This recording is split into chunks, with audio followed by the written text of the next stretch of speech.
Hello students, welcome to our channel educator MG classes.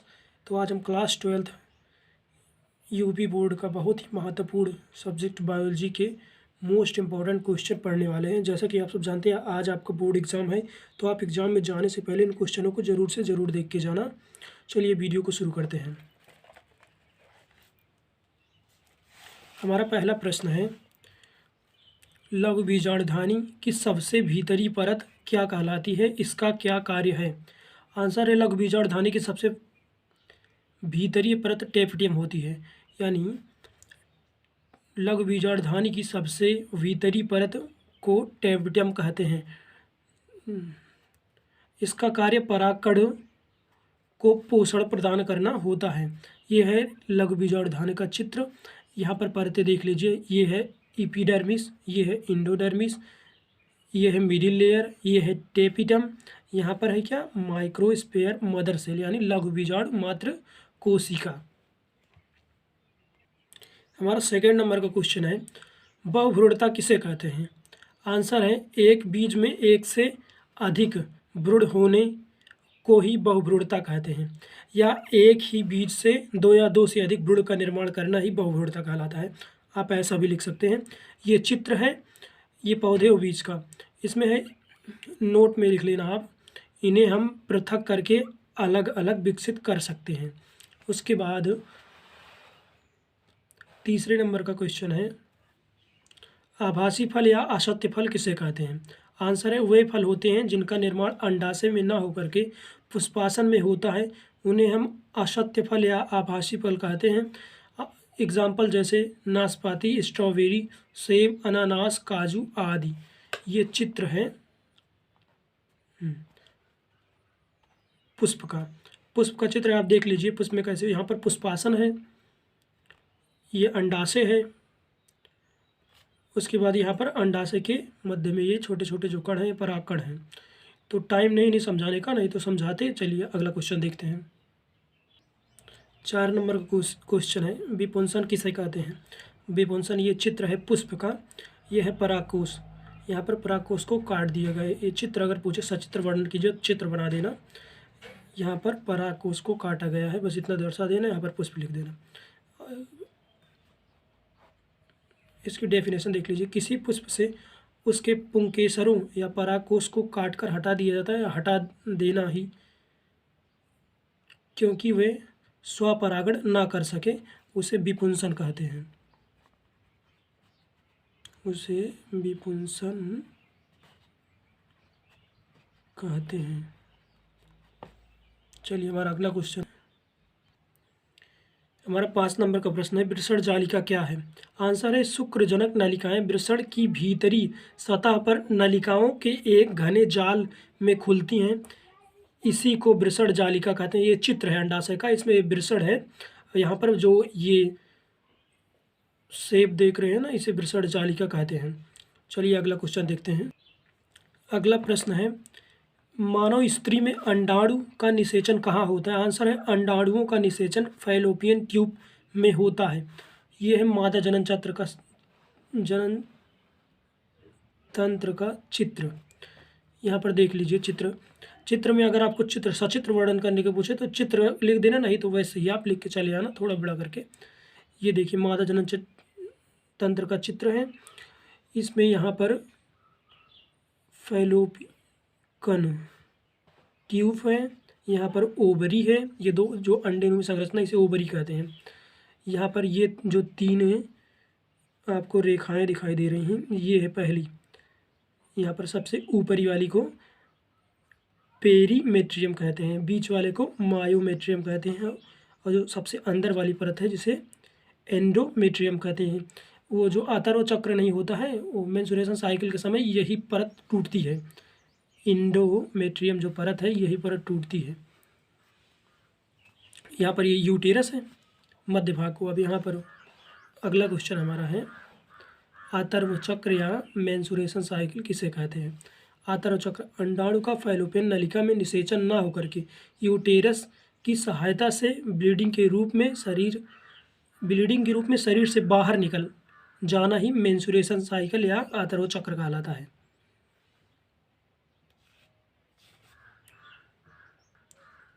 हमारा अगला प्रश्न है, शुक्राणु में माइटोकॉन्ड्रिया उपस्थित होता है। शुक्राणु में माइटोकॉन्ड्रिया मध्य भाग में उपस्थित होता है। यहाँ आपसे एक और पूछ सकता है, शुक्राणु का सचित्र वर्णन कीजिए। तो आप शुक्राणु को ऐसे बनाना, चित्र सबसे ऊपरी भाग को शीर्ष भाग कहते हैं, उसके नीचे वाले भाग को ग्रीवा कहते हैं। ये बीच मध्य में माइटोकॉन्ड्रिया होती है, मध्य भाग में माइटोकॉन्ड्रिया होती है, और ये पुच्छ भाग है। हमारा अगला प्रश्न है, आईयूडी क्या है।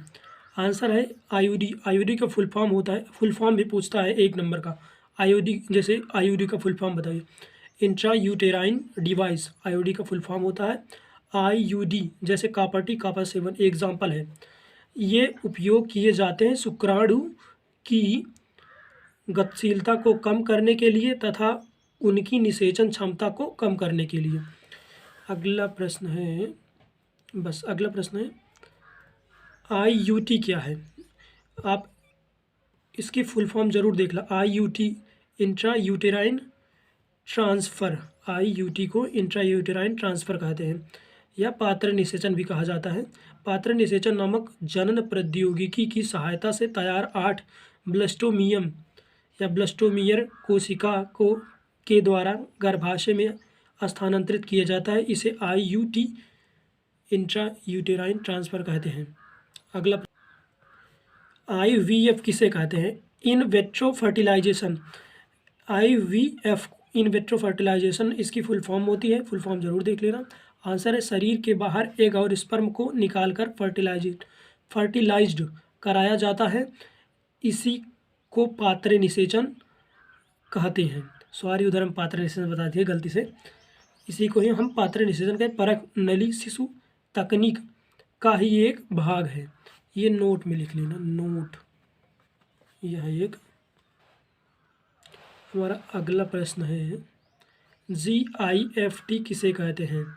GIFT इसकी फुल फॉर्म है गैमेट इंट्रा फैलोपियन ट्रांसफ़र। इसमें जो फीमेल में एग नहीं होता है, रिप्रोडक्शन, इसमें रिप्रोडक्शन या प्रोडक्शन के द्वारा किसी दूसरे फीमेल का एग किसी दूसरे मेल की स्पर्म के साथ फर्टिलाइज्ड कराया जाता है। इसी को ही हम गैमेट इंट्रा फैलोपियन ट्रांसफ़र कहते हैं। इसमें लिखे नहीं, केवल चित्र थोड़ा सा लिख के समझा दिए हैं। अब टाइम नहीं है तो क्या करें। अगला प्रश्न है, आईयूटी इंट्रा यूटेराइन इंसीमिनेशन क्या है। इसका फुल फॉर्म जरूर देख लेना। इंट्रा यूटेराइन इंसीमिनेशन फुल फॉर्म लगभग हर बार पूछता है 1 नंबर में। इसमें स्पर्म यानी सीमेन की मात्रा बहुत कम होती है आईयूटी में। इसमें नरदाता स्पर्म लेकर के कृत्रिम रूप से स्त्री के गर्भाशय में स्थानांतरित किया जाता है। इसे ही IUI कहते हैं। हमारा अगला प्रश्न है, लिंग संलग्न लक्षण को परिभाषित कीजिए। आंसर है, मानव में लिंग गुणसूत्रों पर लैंगिक लक्षणों के अलावा कायिक या गैर लैंगिक लक्षणों का पाया जाना ही लिंग संलग्न जीन या लिंग संलग्न लक्षण कहलाता है या कहते हैं, तथा इन लक्षणों में लिंग संलग्न लक्षण भी कहते हैं। इसकी खोज TH मॉर्गन ने की थी। इसके बाद अगला प्रश्न है, टर्नर सिंड्रोम किसे कहते हैं। टर्नर सिंड्रोम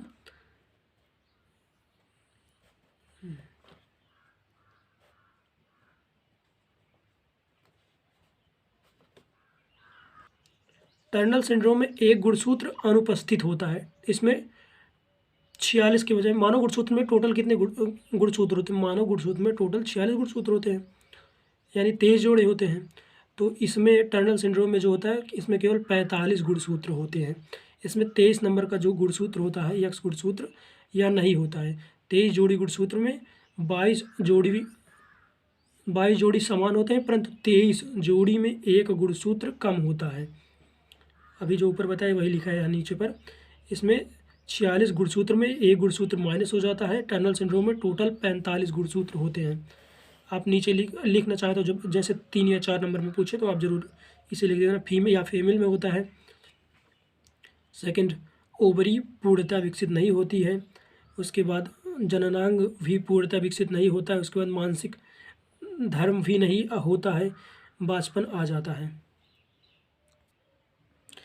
मंगोलीय जड़ता या टाउन सिंड्रोम किसे कहते हैं? इसमें 21वें नंबर के ऑटोसोम्स में एक गुणसूत्र का बढ़ जाना। इसमें टोटल 47 गुणसूत्र होते हैं, उसमें 45 होते थे टर्नर सिंड्रोम में। इसमें जो 21वें नंबर के क्रोमोसोम्स या गुणसूत्र होते हैं उसमें एक गुणसूत्र बढ़ जाता है, इसे यह मंगोलीय जड़ता या टाउन सिंड्रोम कहते हैं। इसके लक्षण लिख सकते हैं आप, जैसे उसमें लक्षण था कद का छोटा होना या छोटा गोल सिर, जीभ में खांचे बन जाते हैं, और तीसरे नंबर मुंह हमेशा खुला रहता है, हथेली चौड़ी होती है। बस हमारा अगला क्वेश्चन, न्यूक्लिक अम्ल। न्यूक्लिक अम्ल दो प्रकार के होते हैं, डीएनए और आरएनए। सभी कोशिकाएं जंतुओं में आनुवंशिक पदार्थ डीएनए होता है, लेकिन कुछ विषाणुओं में आनुवंशिक पदार्थ आरएनए होता है। कोशिका जीवों में आरएनए प्रोटीन संश्लेषण से लक्षणों का निर्धारण करती है। बस आप इतना लिख देना न्यूक्लिक अम्ल में। हमारा अगला प्रश्न है, डीएनए और आरएनए में अंतर। डीएनए और आरएनए में अंतर लिखना हमें। डीएनए को डीऑक्सीराइबो शर्करा, आरएनए में राइबो शर्करा होता है, डीएनए में थायमिन उपस्थित होता है, आरएनए में यूरेसिल नाइट्रोजनी क्षार उपस्थित होता है, और डीएनए में जैसे यूसीजीटी होता है और आरएनए में यूसीजीयू होता है। एसीजीटी का मतलब क्या होता है? एडेनिन, साइटोसिन, ग्वानिन, थायमिन, ये क्रम होता है इसमें एडेनिन, साइटोसिन, ग्वानिन, थायमिन के जगह क्या यूरेसिल होता है, क्या यूरेसिल होता है। इसमें यथ समूह होते हैं, इसमें OH समूह यानी हाइड्रोक्सिल समूह होते हैं। हमारा अगला प्रश्न है, सहज प्रतिरक्षा किसे कहते हैं? आंसर है वह प्रतिरक्षा जो किसी बच्चे में जन्मजात होती है उसे हम सहज प्रतिरक्षा कहते हैं, यानी इनेट इम्यूनिटी कहते हैं। अगला प्रश्न है, उपार्जित प्रतिरक्षा किसे कहते हैं? ब्लड में उपस्थित बी लिम्फोसाइट व पी लिम्फोसाइट द्वारा उत्पन्न होता है, उसे उपार्जित प्रतिरक्षा कहा जाता है। अगला प्रश्न है, डीएनए पुनर्संयोजन तकनीक क्या है? आंसर है, जब दो जीवों के डीएनए को मिलाकर एक नया जीव या पुनर्युगज डीएनए तैयार किया जाता है, इसी तकनीक को डीएनए पुनर्संयोजन तकनीक कहते हैं। अगला प्रश्न है, डीएनए का रासायनिक चाकू क्या है? एंडोन्यूक्लियेज एंजाइम को डीएनए का रासायनिक चाकू कहा जाता है या कहते हैं। अगला प्रश्न है, जीन चिकित्सा क्या है? आंसर है, किसी बच्चे या भ्रूण में चिन्हित आनुवंशिक दोषों में जीन दोषों में सुधार किया जाता है, अथवा अगला है जीन चिकित्सा कहलाता है। आप दूसरा भी लिख सकते हैं अथवा करके। ये है, दोषी जीन के स्थान पर सामान्य जीन प्रविष्ट कराया जाता है, इसी को हम जीन चिकित्सा कहते हैं। नोट में आप लिख लेना, नोट, जीन चिकित्सा का उपयोग सर्वप्रथम 1990 में 4 वर्षीय लड़की पर एडिनोसिन डीएमिनेज की कमी को दूर करने के लिए किया गया था। अगले नंबर का प्रश्न है, पारजीवी जंतु किसे कहते हैं? आंसर है, पारजीनी जंतु किसे कहते हैं? आंसर है, पारजीनी जंतु में अपने डीएनए के अतिरिक्त बाहरी डीएनए को भी, मतलब अपने डीएनए के अतिरिक्त अन्य डीएनए भी पाया जाता है या बाहरी डीएनए भी पाया जाता है, तो स्वयं के लक्षणों को यह व्यक्त करता है, पारजीनी जंतु कहलाता है। जैसे यह लक्षण खरगोश, गाय, भेड़, मछली इत्यादि में पाए जाते हैं। हमारा अगला प्रश्न है, समिष्टियाँ या पॉपुलेशन किसे कहते हैं या क्या है? आंसर है, जीवों का वह समूह जो नियत समय पर एक भौगोलिक क्षेत्र में वास करते हैं, समष्टियाँ कहलाती हैं, तथा समान साधनों हेतु प्रतिस्पर्धा करता है, समष्टियाँ कहलाता है। अगला प्रश्न है, सहोपकारिता किसे कहते हैं? आंसर है, सहोपकारिता में दो जातियों को परस्पर लाभ होता है, और सहभोजिता जो होता है, सहभोजिता में एक जाति को लाभ होता है तथा दूसरी जाति को ना तो लाभ होता है ना ही हानि होता है, इसे ही हम सहभोजिता कहते हैं। अगला प्रश्न है, स्वास्थ्य संरक्षण किसे कहते हैं? आंसर है, इसमें जीवों में उनके प्राकृतिक आवासों सहित उनके मूल स्थानों पर ही रखा जाता है, उसी को हम स्वास्थ्य संरक्षण कहते हैं। अगला प्रश्न है, बाह्यस्थानिक संरक्षण किसे कहते हैं? वह अक्सर संकटग्रस्त जीवों को की प्रजातियों को उनके प्राकृतिक आवासों या मूल स्थानों से बाहर निकालकर सुरक्षित स्थानों पर रखा जाता है, उसे वह स्थानें कहते हैं। जैसे एग्जाम्पल के तौर पर जंतु पार्क, वनस्पति पार्क, बीज बैंक इत्यादि। आप इसे भी देख लेना। पर्यावरण दिवस उसे 1 नंबर में पूछता है, विश्व का पर्यावरण दिवस कब मनाया जाता है? लिख देना 5 जून को विश्व का पर्यावरण दिवस मनाया जाता है, बस 1 नंबर में पूछेगा। अगला प्रश्न है, रेड डाटा बुक क्या है? आंसर है IUCN, international union for conservation of nature and natural resources के द्वारा प्रकाशित एक पुस्तक जिसमें संकटग्रस्त जातियों का विवरण है, उसे हम रेड डाटा बुक कहते हैं। अगला प्रश्न है, अभ्यारण्य क्या है? आंसर है वन्य जीवों को संरक्षण प्रदान करने के लिए अभ्यारण्य तैयार किया जाता है। वृक्ष की सममित कटाई की जाती है, वन्य जीवों का शिकार प्रतिबंधित होता है, अभ्यारण्य कहलाता है। हमारा अगला प्रश्न है, लघु बीजाणु जनन किसे कहते हैं? आंसर है पुष्प में परागकोश में परागकणों का बनना लघु बीजाणु जनन कहलाता है। नोट, परागकोश की प्रत्येक पाली में 2 परागकोष्ठक होते हैं।